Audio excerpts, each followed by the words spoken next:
This is HOA busted. The HOA made it personal, and I made it documented.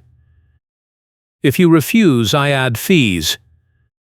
That is what Evelyn yelled at me in my own driveway, hands on her hips, while my contractor stood there with a ladder propped against the fence, just trying to take a quick measurement.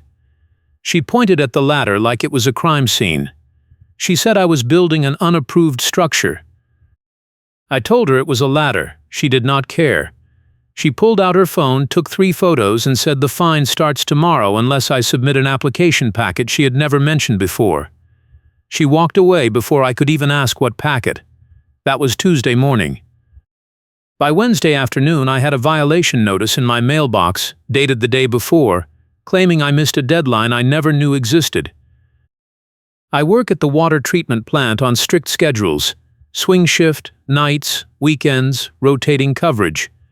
I cannot just take a day off to chase paperwork or sit in an HOA lobby waiting for someone to explain rules that change depending on who is asking.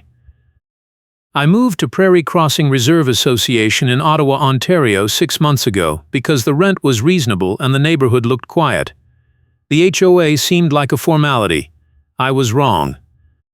Evelyn Anderson is the Fines and Enforcement Coordinator, and she brags about her collections record at every neighborhood meeting. She has a reputation. People warn you about her after you have already signed the lease. The fence issue started because the back property line was unclear. The previous tenant left without fixing anything, and the landlord told me to handle any HOA requests directly. Fine.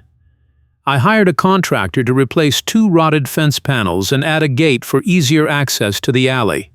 Standard stuff. The contractor said he needed to confirm the setback before ordering materials, so he brought a ladder and a tape measure. That is when Evelyn appeared. No warning. No polite introduction, just accusations and threats. I asked her what application she was talking about. She said it was on the portal.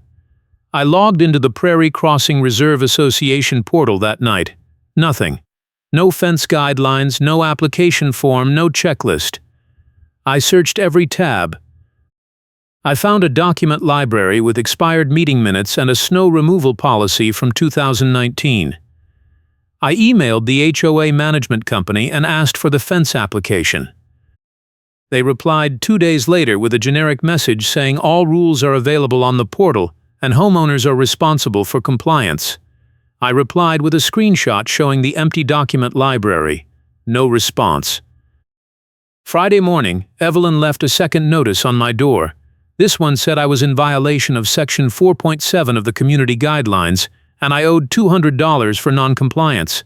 It also said my amenities access would be suspended if I did not submit the application by Monday. I do not use the amenities. I work 50 hours a week and send money home to help my parents with their mortgage. I cannot afford surprise fees. I cannot afford to get tangled up in HOA nonsense that eats my time and drains my account. But I also cannot let someone fabricate deadlines and charge me for rules that do not exist. I called the contractor and told him to hold off. He said he understood, but he only had availability that week. If I rescheduled, it would be 3 weeks minimum, maybe longer. The surveyor he works with could come today, but after that, the next opening was a month out. I was stuck. I needed the fence fixed before winter. The gate was sagging so badly it scraped the ground, and one panel had a split that let the neighbor's dog through. But if I moved forward without Evelyn's approval, she would keep escalating. I went to the HOA office that afternoon. It is a small converted house at the front of the neighborhood, painted beige with a sign that says Prairie Crossing Reserve Association in brass letters. No hours posted. I knocked. No answer. I tried the handle. Locked. I called the management company again. They said the office is only staffed on Tuesdays and Thursdays, and I should use the portal for all requests. I told them the portal does not have the fence rules. The woman on the phone sighed and said she would pass my concern to the board. She hung up. Saturday, I saw Evelyn in the neighborhood. She was walking her dog, a small terrier that barked at everyone. I flagged her down and asked where I could find the actual fence guidelines. She stopped, looked at me like I was stupid, and said, "I do not care what you think. I care what the rule says." I asked her to show me the rule. She said it was my responsibility to know the rules before I start work. I told her I tried, and the portal has nothing. She smiled, said that was not her problem, and kept walking. Her dog lunged at me. She yanked the leash and called back over her shoulder, "The board will back me because they are afraid of me." That line stuck with me, not just because it was arrogant, but because it was probably true. I started asking neighbors, quiet conversations in driveways, quick chats at the mailboxes. 3 people told me Evelyn had targeted them in the past year. One guy said she fined him for parking his work truck in his own driveway overnight, claiming it was a commercial vehicle ban he had never heard of. Another said she threatened to tow his car during a family emergency because it was parked on the street past 11 p.m. A third person, a woman who lived 2 streets over, said Evelyn tried to block her deck project by claiming she missed a pre-approval meeting that was never announced. All of them paid fines to avoid worse consequences. None of them fought it.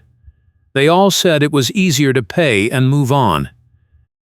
I do not have that luxury. I am already stretched. But I also was not going to let Evelyn bully me into paying for violations I did not commit. I needed proof.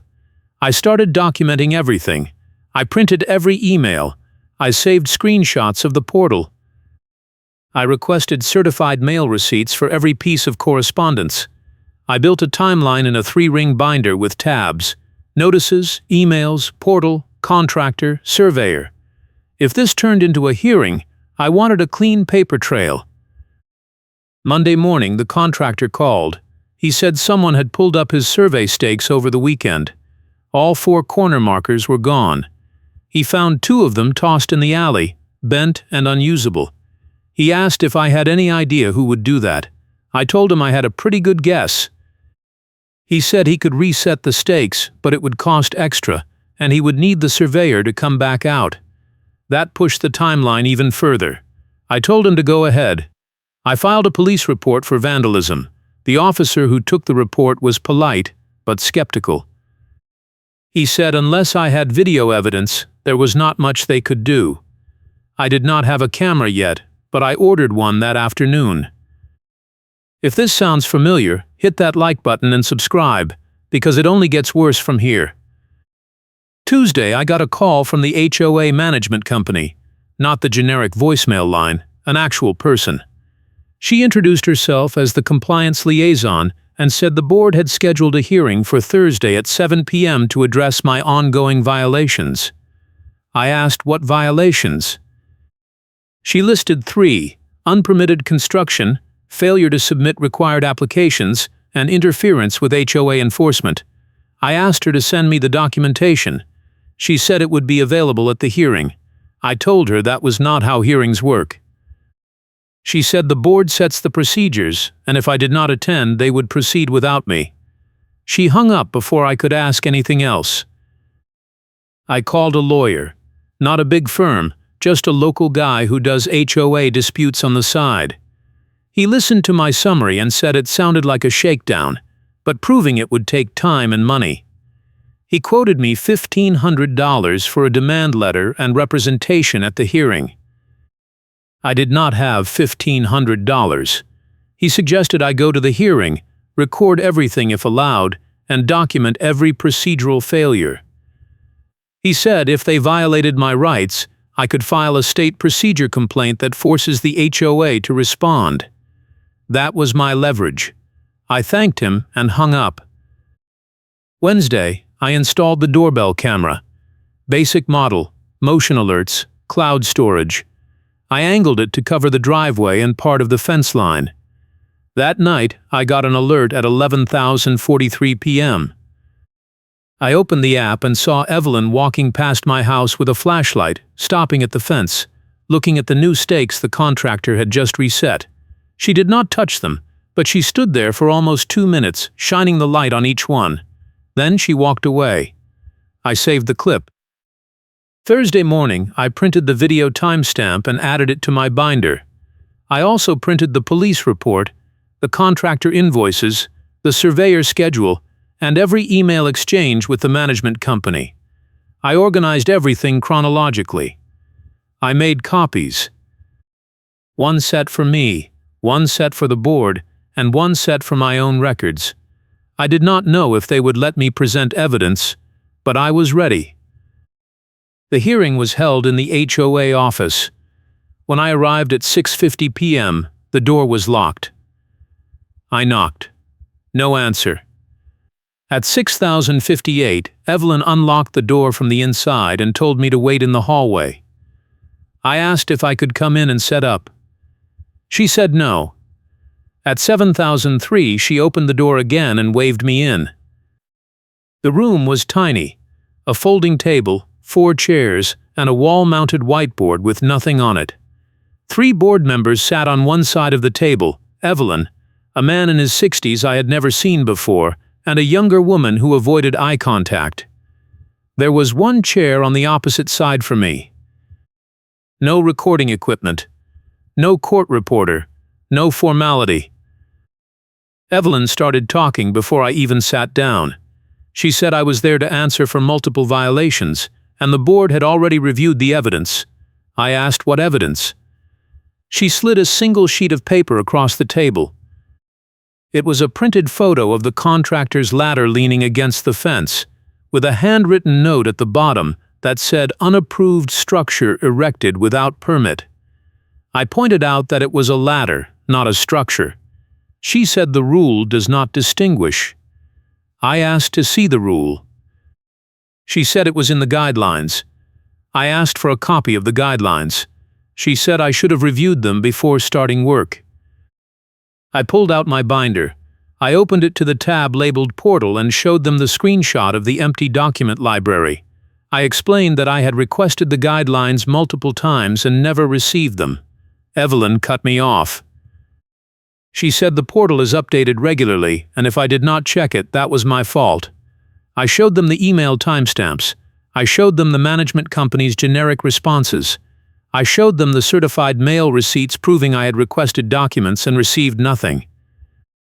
The older man on the board leaned forward and looked at the binder. He did not say anything, but his expression changed. The younger woman shifted in her chair.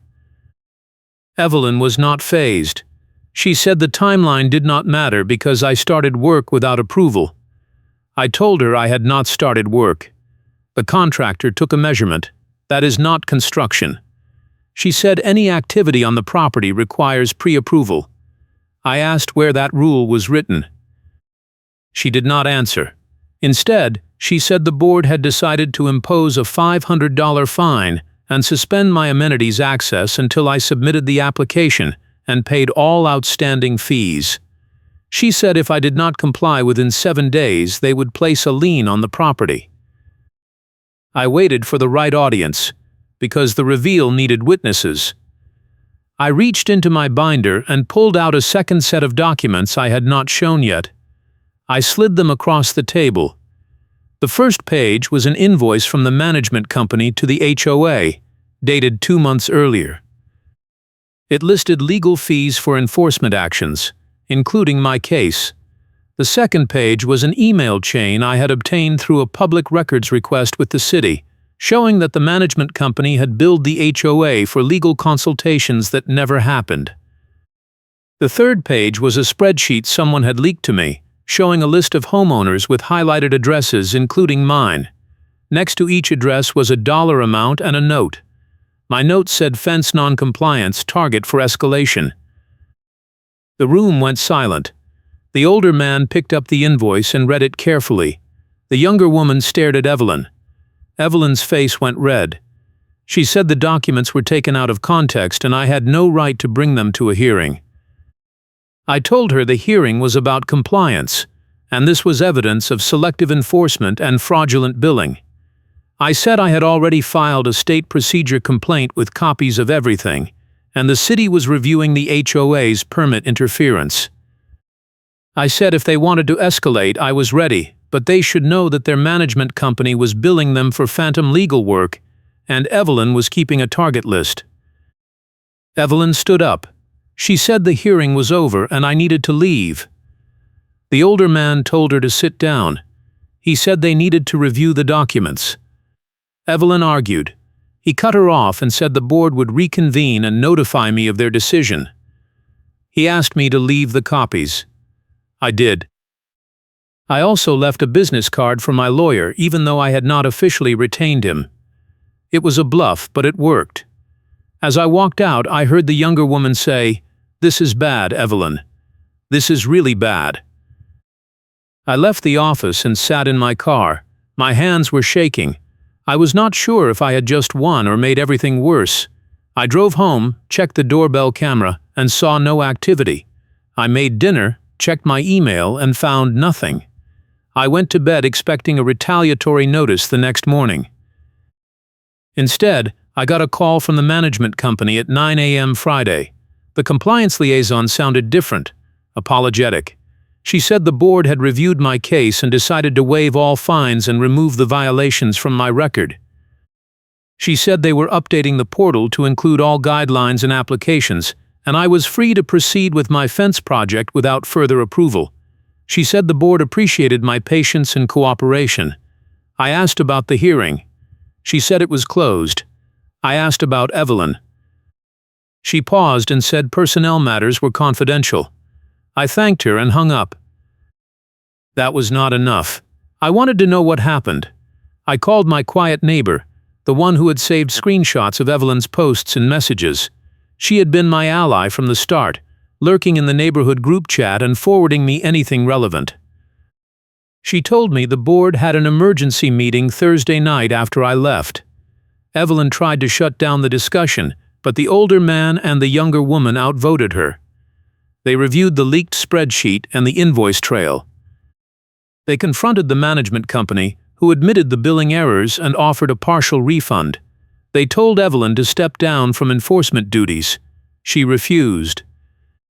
They told her again, in front of the management company rep, and said if she did not step down voluntarily, they would vote her out and make it public. She left the meeting. My neighbor said Evelyn was not at the office on Friday. No one had seen her since Thursday night. The board issued a memo Saturday morning clarifying the rule I had supposedly violated. It turned out there was no fence pre-approval requirement. The rule Evelyn had cited was about permanent structures over 6 feet, and it required a notice, not an application. The notice period was 5 business days, and it was automatic unless the board objected. I had submitted a notice the day I hired the contractor. The management company confirmed receipt. Evelyn had ignored it and fabricated the application requirement to create a violation. The board also announced they were reviewing all enforcement actions from the past year and offering refunds to anyone who had been improperly fined. My neighbors said at least 6 people had already come forward. The neighborhood group chat was exploding. People were posting old notices, comparing timelines, and realizing Evelyn had been running the same scam on multiple homeowners. The board will back me because they are afraid of me. That was what she had said. It turned out the board was not afraid, they were just slow to act. Once they saw the proof, they moved fast. Monday, the contractor finished resetting the survey stakes and confirmed the property line. The fence was entirely on my side. The setback was fine. The height was fine. Everything was compliant. He started work Tuesday morning. Evelyn drove by twice while he was unloading materials, but she did not stop. She did not get out of her car. She just slowed down, stared, and kept driving. Wednesday, I got a notice in the mail from the city. It was addressed to the HOA and copied to all homeowners in Prairie Crossing Reserve Association. It said the city had received complaints about HOA interference with permitted residential work, and they were conducting a review of the association's enforcement practices. It said any further interference would result in fines and potential sanctions. It also said homeowners had the right to proceed with permitted work without HOA approval, as long as the work complied with city code. The notice was polite but firm. It was exactly the kind of pressure the HOA did not want. Thursday, the contractor installed the new fence panels and the gate. It took 6 hours. The work was clean. The gate swung smoothly. The panels were level and solid. I paid him in full and added a tip. He thanked me and said he was glad it worked out. He also said he had heard from 2 other neighbors who wanted quotes, and they specifically mentioned they wanted someone who would stand up to the HOA if needed. I told him he earned it. Friday afternoon, I was leaving for my shift at the water treatment plant when I saw Evelyn in her driveway. She was unloading groceries from her car. I waved. She did not wave back. She stared at me, then turned and walked into her house. I did not care. I had won. The fence was done. The fines were waived. The violations were erased. The city was watching. The board was cleaning house. Evelyn had no power left. But she was not done. Not yet. Saturday morning I got a text from my neighbor. She said Evelyn had posted in the group chat claiming I had harassed her and filed false complaints. The post was long and defensive.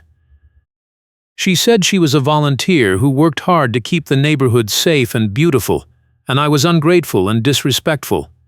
She said the board had forced her out because they were scared of lawsuits, not because she did anything wrong. She said she was considering legal action against me for defamation. The post got 3 reactions, 2 laughing emojis and 1 angry face. No one defended her. No one commented. The post sat there for 20 minutes, then disappeared. My neighbor said Evelyn had deleted it. Sunday, I went to the hardware store to pick up some landscaping supplies. I ran into the older man from the board in the parking lot. He recognized me and walked over. He apologized for how the hearing had gone. He said he had not known about the target list or the billing fraud until I brought it up. He said the board had been too hands-off with Evelyn, and they should have caught it sooner. He thanked me for documenting everything. He said the board was working with the management company to implement better oversight and transparency. He also said Evelyn had officially resigned from the board effective immediately, and they were looking for a replacement. He asked if I was interested. I politely declined. Monday, I got a certified letter from Evelyn's lawyer. It was a cease and desist, claiming I had made defamatory statements about her in the neighborhood group chat. The letter listed 3 statements I had supposedly made. I read them carefully. I had never written any of those statements. I checked my chat history. Nothing. I called my neighbor. She confirmed I had never posted anything. She also said 2 other people had received the same letter with different fake statements. It was a bluff. A desperate attempt to intimidate people into silence. I forwarded the letter to my lawyer contact. He replied within an hour. He said it was baseless and unenforceable, and if she filed an actual lawsuit it would get dismissed immediately. He also said I could file a counterclaim for harassment. I told him to draft the response. He sent it the next day. I never heard from her lawyer again. The fence project wrapped up the following week. The contractor returned to install the final hardware and touch up the stain. He said it was one of the cleanest jobs he had done in months, and he appreciated that I had not caved to the HOA pressure. He gave me his card and said if I ever needed anything else, I should call him directly. I thanked him and walked the fence line to inspect the work. Everything was solid. The gate closed perfectly. The panels were aligned. The posts were set deep and straight. It was exactly what I had wanted. That night I checked the doorbell camera footage from the past week. Evelyn had driven by my house 11 times. Not slowly, not stopping, just passing, but 11 times in 7 days. It was clear she was keeping tabs. I did not care. She had no authority anymore. No board position, no enforcement role. Just a bitter ex-volunteer with too much time and not enough self-awareness. The neighborhood started to shift. People who had been afraid to speak up were now talking openly. The group chat became a support network. Homeowners shared stories, compared documents, and helped each other navigate HOA rules. Someone started a spreadsheet tracking which rules were actually enforceable and which ones were Evelyn inventions. Another person organized a petition to require the board to publish all rules and procedures on the portal with version dates and change logs. The board agreed. Transparency became the new standard. The management company sent an apology email to all homeowners. It acknowledged the billing errors and the lack of oversight. It offered refunds to anyone who had been improperly charged. It also announced a new policy requiring board approval for all enforcement actions, with a mandatory review period before fines could be issued. It was a small step, but it mattered. The system was changing. I kept working my shifts at the water treatment plant. Swing shift, nights, weekends. The routine was steady. But I also kept the binder updated. New documents went into new tabs. I was not paranoid. I was prepared. If Evelyn or anyone else tried to pull something, I would have the proof ready. 3 weeks after the fence was finished, I saw Evelyn at the gas station. She was parked at the pump across from me, filling her car. I was standing by my truck, waiting for the tank to fill, when she looked up and saw me. Her expression shifted. Not anger, not fear, something between the two. She finished pumping, screwed the cap back on, and walked toward me. I tensed. I was not sure what she was going to say or do, but I was ready. She stopped about 10 feet away. She did not yell. She did not threaten. She just stood there for a moment, then said, "You think you won, but you did not. The neighborhood is worse now because of you. People do not follow the rules anymore. They think they can do whatever they want. You ruined it." I looked at her. I did not raise my voice. I did not move. I just said, "The rules were never the problem. You were." She opened her mouth to respond, but before she could, a tow truck pulled into the gas station lot. The driver, a guy I recognized from the neighborhood, got out and walked past us toward the convenience store.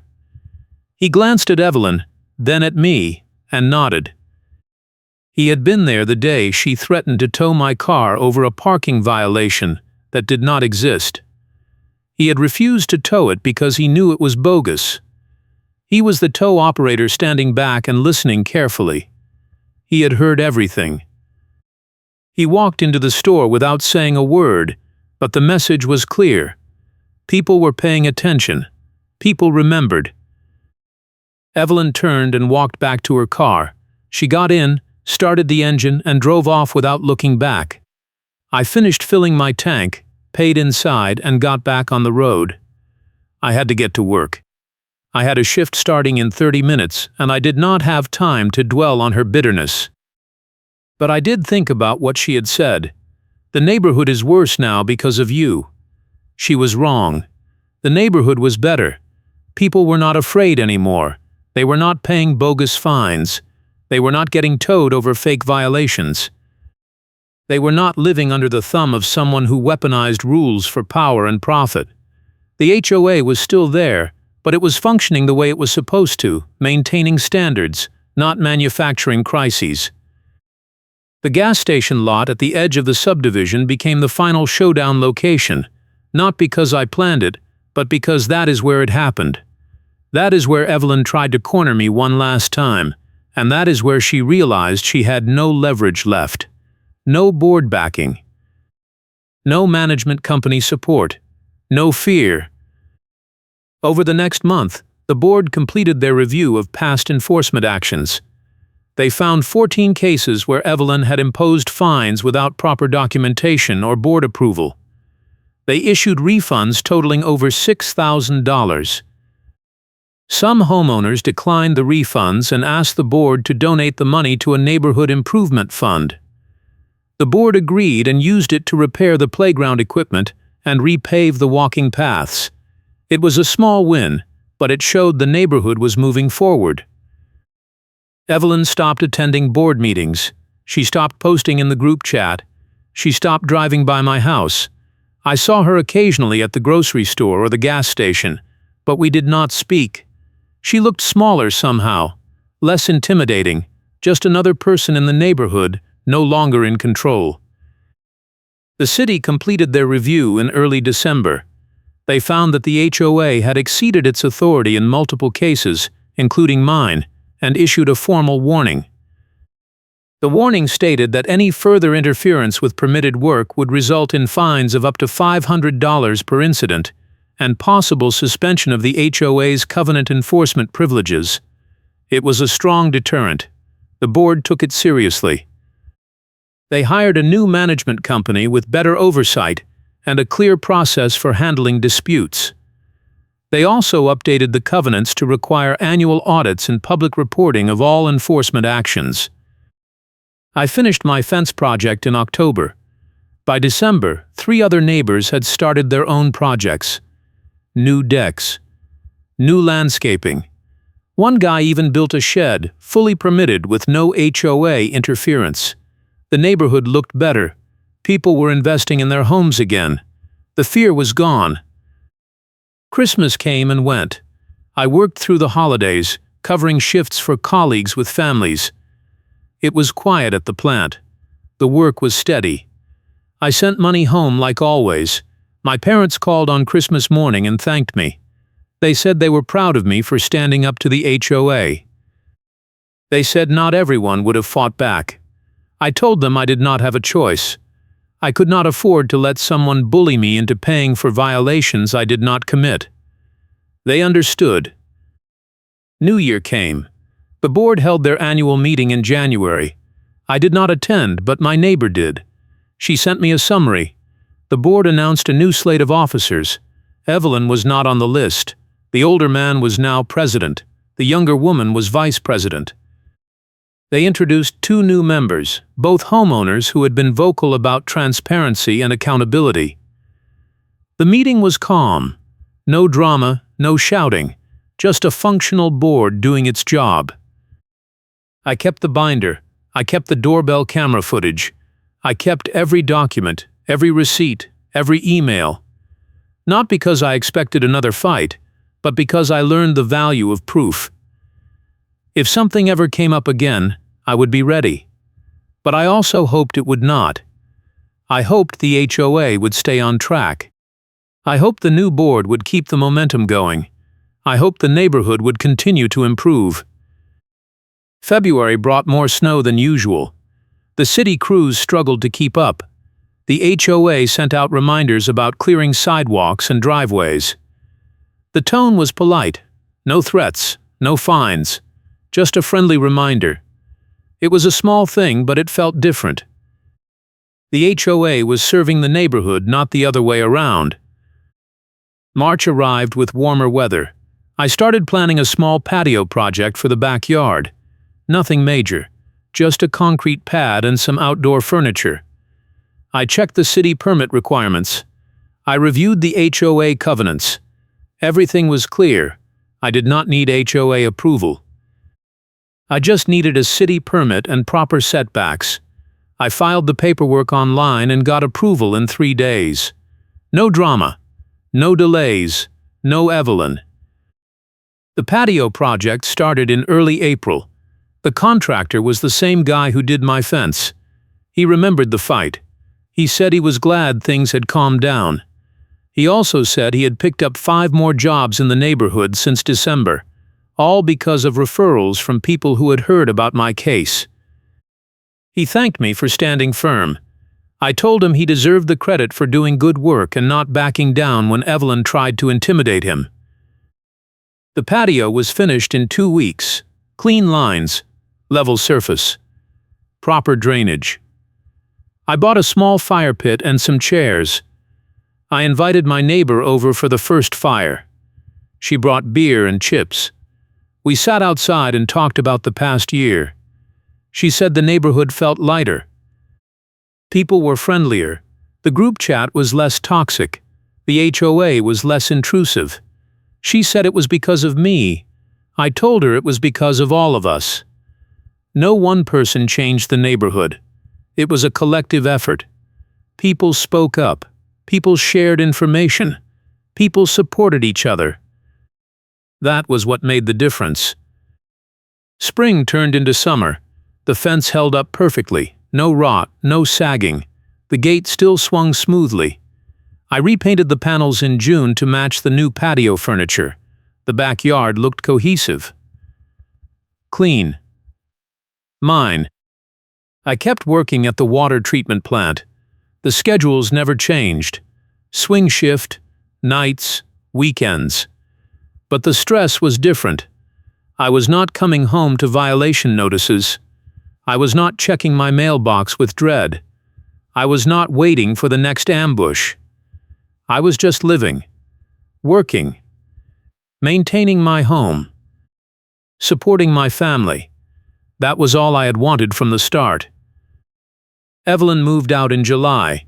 A for sale sign went up in her yard one morning. My neighbor texted me a photo. The sign stayed up for 3 weeks, then disappeared. A sold sticker appeared. A moving truck arrived on a Saturday. Evelyn supervised the loading, barking orders at the movers. I watched from my porch. She did not look my way. The truck pulled out at 4 p.m. Her car followed. That was the last time I saw her. The new owners were a young couple with a toddler. They introduced themselves the day they moved in. Friendly, normal. They asked about the neighborhood. I gave them the overview. Nice area, good schools, active HOA but functional. They said they were glad to hear it. They had come from a neighborhood with no HOA, and they appreciated the structure. I did not mention Evelyn. There was no point. That chapter was over. August brought my 1-year anniversary in the neighborhood. I thought about everything that had happened, the fence fight, the hearings, the documents, the spreadsheet, the showdown, the refunds, the reforms. It felt like a different lifetime, but it had only been 10 months since Evelyn yelled at me in my driveway. 10 months since she tried to intimidate me into paying fines I did not owe. 10 months since she underestimated how far I would go to protect myself. I also thought about what I had learned. Documentation matters. Proof matters. Persistence matters. The system does not always work quickly, but it works if you push it. HOAs have power, but they also have limits. State procedure complaints force responses. City warnings force compliance. Transparency forces accountability. None of it happens automatically. You have to fight for it. But if you fight smart, you can win. The neighborhood continued to improve. The board published quarterly reports. The management company held open office hours. The group chat stayed active but civil. People organized events, block parties, garage sales, holiday decorations. The fear was gone. The community was building again. I kept my routine. Work.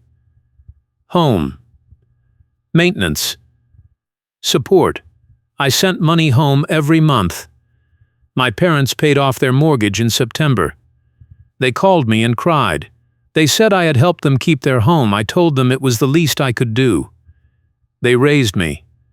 They supported me. Now it was my turn. October marked 1 year since the fence project finished.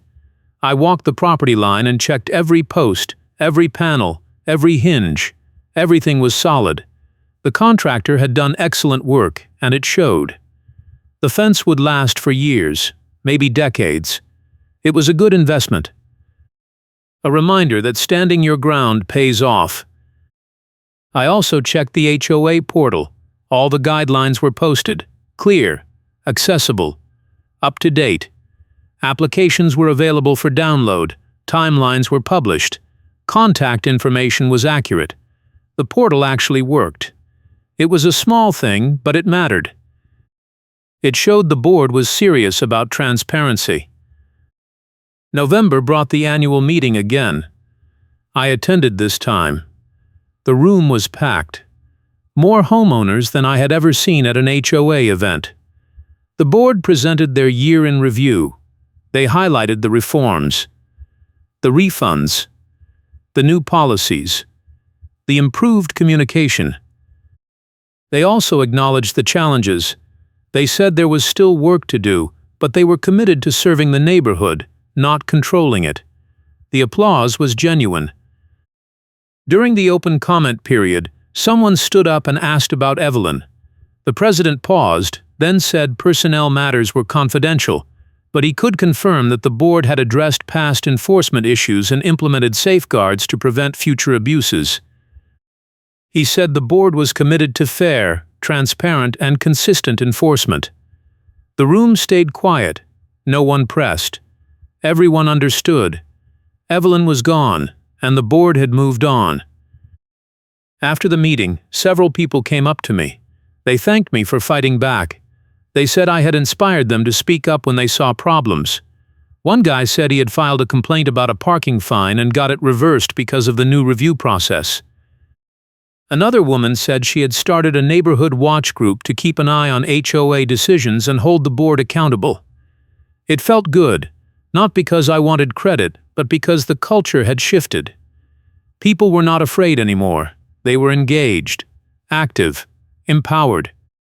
December came with the first real snow. I cleared my driveway and sidewalk. I helped my neighbor clear hers. We talked about the year. She said it had been wild. She also said she was glad I had not given up.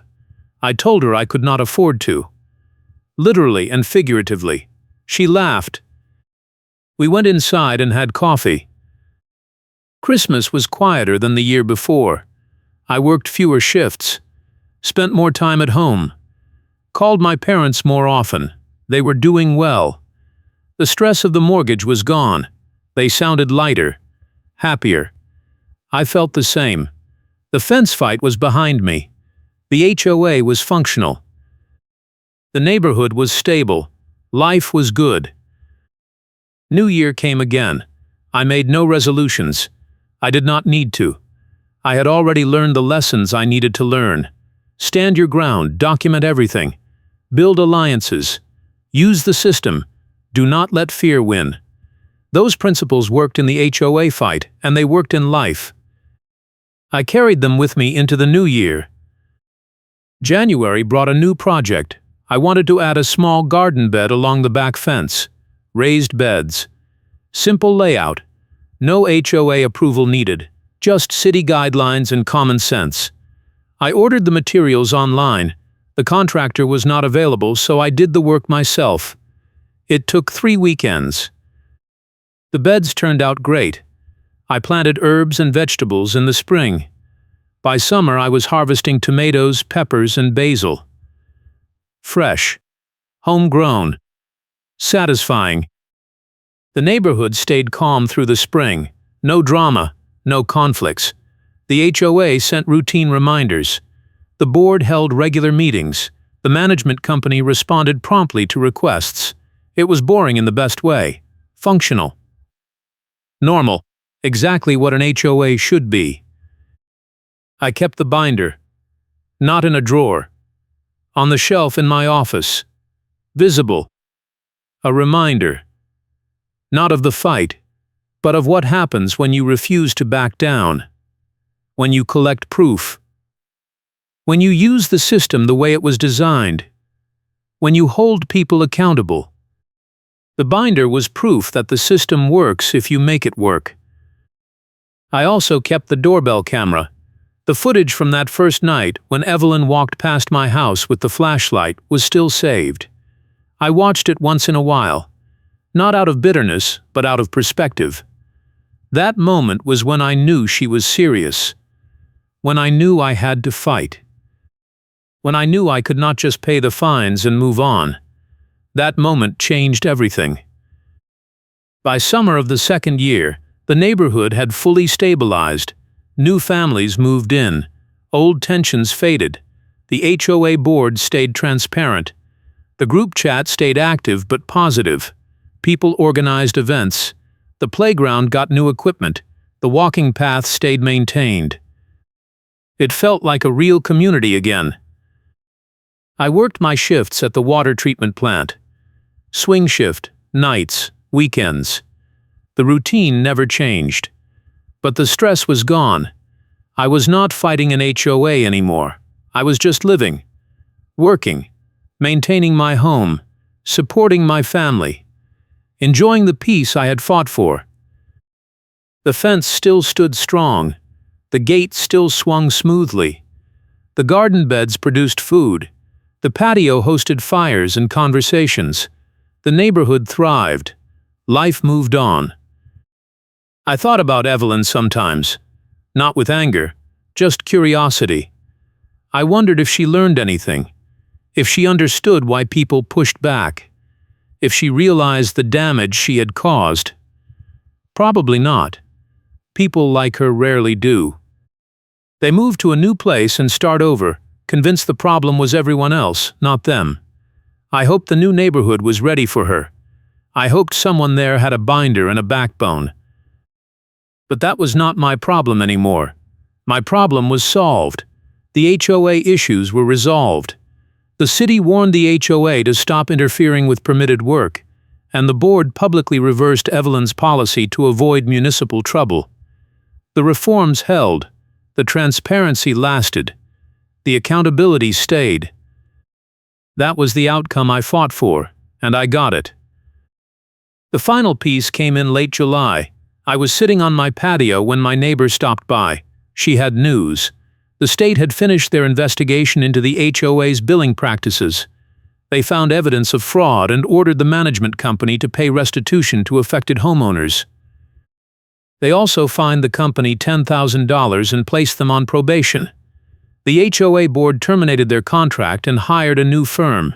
It was the last domino. The last piece of accountability. The system worked.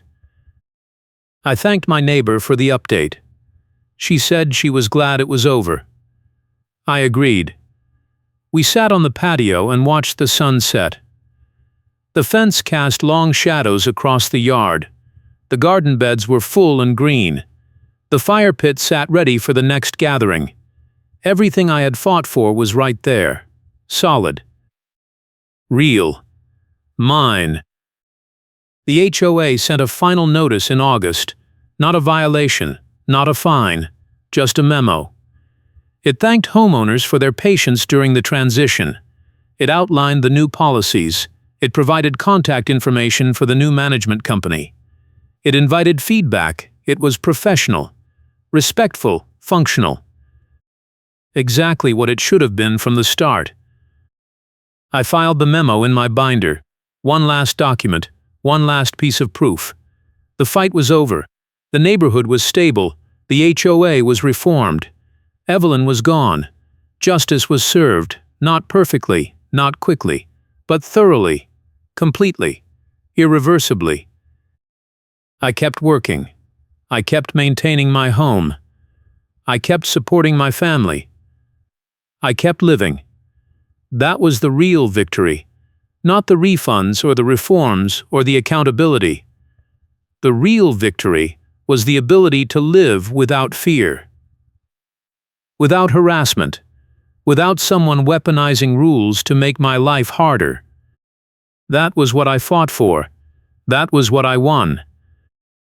The fence stood strong through the second winter. The panels stayed solid. The gate stayed smooth. The posts stayed straight. It was a good fence, a lasting fence, a reminder that good work endures, that standing your ground pays off, that the system works if you make it work. Spring came again. The garden beds woke up. I planted new seeds. The herbs came back strong. The vegetables thrived. I harvested fresh produce all summer, shared it with neighbors, hosted dinners, lived. The neighborhood stayed calm. The HOA stayed functional. The board stayed transparent. The community stayed strong. Everything I had fought for held. Not because of me alone, but because enough people decided to stop accepting abuse. Because enough people spoke up. Because enough people demanded better. That was the lesson. Individual fights matter, but collective action wins. I worked through the third year. Routine. Steady. Predictable. The water treatment plant never changed. The schedules stayed the same. The work stayed essential. I clocked in. I did my job. I clocked out. I went home. I maintained my fence. I watered my garden. I paid my bills. I sent money home. Life was simple, clean, mine. The HOA held another annual meeting in November. I attended. The room was full again. The board reported another successful year. No major conflicts, no enforcement abuses, no billing fraud. Just routine maintenance and community support. People applauded. Someone moved to re-elect the current board. The motion passed unanimously. Stability was boring. Boring was good. After the meeting, the president approached me. He thanked me again for standing up. He said the board had learned a lot from my case. He said they used it as a training example for new members. How not to handle disputes. How to respect homeowner rights. How to prioritize transparency. I told him I appreciated it, but I hoped they would never need to use it. He smiled and said that was the goal. December came. The holidays were quiet. I worked some shifts, spent time at home, called my parents. They were thriving, healthy, happy, financially stable. They asked about the neighborhood. I told them everything was fine. They asked about the HOA. I told them it was functional. They laughed and said they were glad the fight was over. So was I. The new year brought no changes, just continuation, stability, routine. The fence stayed strong, the garden stayed productive, the HOA stayed functional, the neighborhood stayed calm. Life moved forward without drama, without conflict, without fear. That was the real payoff. Not the refunds or the reforms, but the peace. The ability to live without looking over my shoulder, without waiting for the next violation notice, without bracing for the next confrontation. I kept the binder on the shelf. I kept the doorbell camera active. Not because I expected trouble, but because I valued preparedness. The fight taught me that proof matters, that documentation wins, that systems respond to evidence, not emotion. Those lessons stayed with me. They shaped how I handled every challenge. Work, life, relationships, proof first, action second, results third. The fence project was long over, but its impact lasted. Not just the physical structure, but the precedent. The proof that standing your ground works. That HOAs are not untouchable, that reforms are possible, that accountability is achievable. That one person with a binder and a backbone can change an entire system. That was the legacy. Not just my fence, but everyone's confidence, everyone's willingness to push back, everyone's belief that they could win. I lived in Prairie Crossing Reserve Association for 3 full years. The first year was chaos. The second year was recovery. The third year was stability. By the fourth year, the HOA fight was just history. A story people told new neighbors. A cautionary tale about what happens when enforcement goes unchecked. A success story about what happens when homeowners fight back. Both were true. Both mattered. I worked my shifts. I maintained my home. I supported my family. I lived my life. The fence stood strong. The garden grew. The patio hosted gatherings. The neighborhood thrived. That was the outcome. Not dramatic, not flashy, just solid, real, lasting. Exactly what I fought for. And whenever someone new moved into the neighborhood and asked about the HOA, I gave them the same advice. Read the covenants. Check the portal. Keep receipts. Document everything. Do not be afraid to push back if something feels wrong. The system works if you make it work. Proof wins. Transparency wins. Accountability wins. That was the lesson. That was the legacy. The HOA stayed reformed. The board stayed transparent. The management company stayed professional. The neighborhood stayed strong. People invested in their homes. People supported each other. People lived without fear. That was the real victory. Not just mine, but everyone's. A functional HOA. A stable community. A place where rules served people, not the other way around. I kept working. I kept living. I kept standing my ground. The fence was just the beginning. The precedent was the payoff. The reforms were the legacy. And the peace was the reward. Document everything, and I will see you soon.